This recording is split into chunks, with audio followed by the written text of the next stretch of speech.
Thank you, Mr. Chair. I'll get right to the point because we have a lot to cover.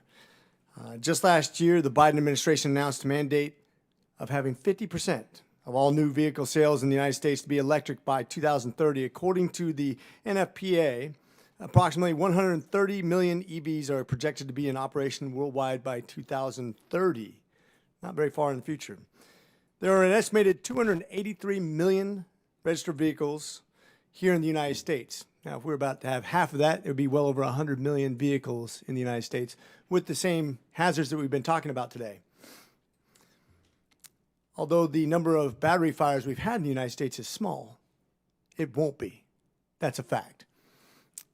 Chief, as fire chief of San Bernardino County, do you believe your fire department is fully prepared to handle the challenges that come with rapid rise of EV ownership in your area of expertise? No, nor do I believe that the fire service is ready as a whole. Great. According to the National Volunteer Fire Council, there are approximately 29,452 fire departments in the country. That's a lot. With 24,208 fire departments that are either entirely or mostly made up of volunteer firefighters. Given that volunteer, do you think that there's any way to prepare these guys for the future challenges of fighting EV fires? Yes, given time and sufficient funding. Time and sufficient funding. We have approximately about 5 years time, and the funding, which we know we have a problem with our funding on everything right now.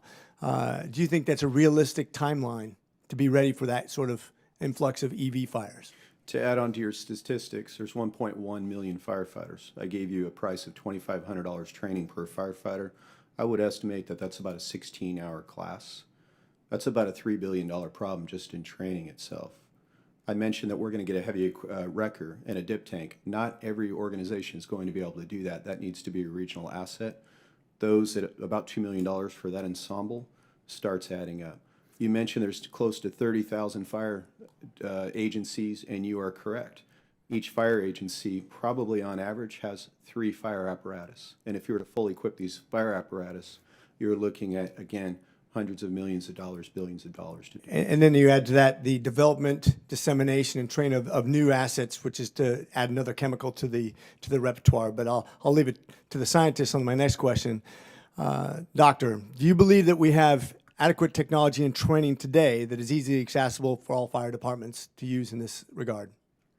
There are some things that have been put out because we're still in the research stage for some of Some things, but we're not adequately prepared across the board, correct? Yes. We'd all agree on that. Yes. Okay.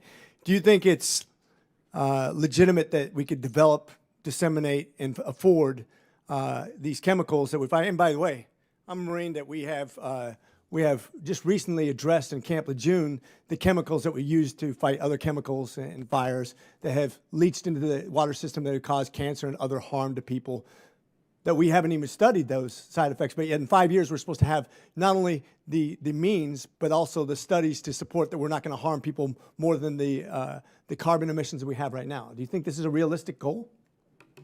It depends on how much funding is. Yeah, it depends on funding. So it comes back to, if we spend $1 trillion on this, we might be able to be somewhat safe. But let me kind of summarize this, because I think this is what this is all about. This whole movement, this green movement, is about saving people, I hope, by making sure we take care of the environment.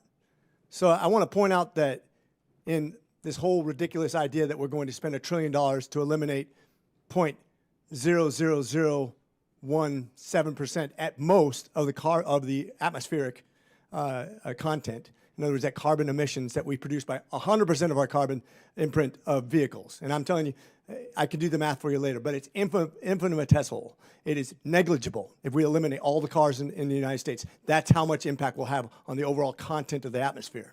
We're going to spend $1 trillion. We're going to create chemicals. We're going to create fires. We're going to create hazards.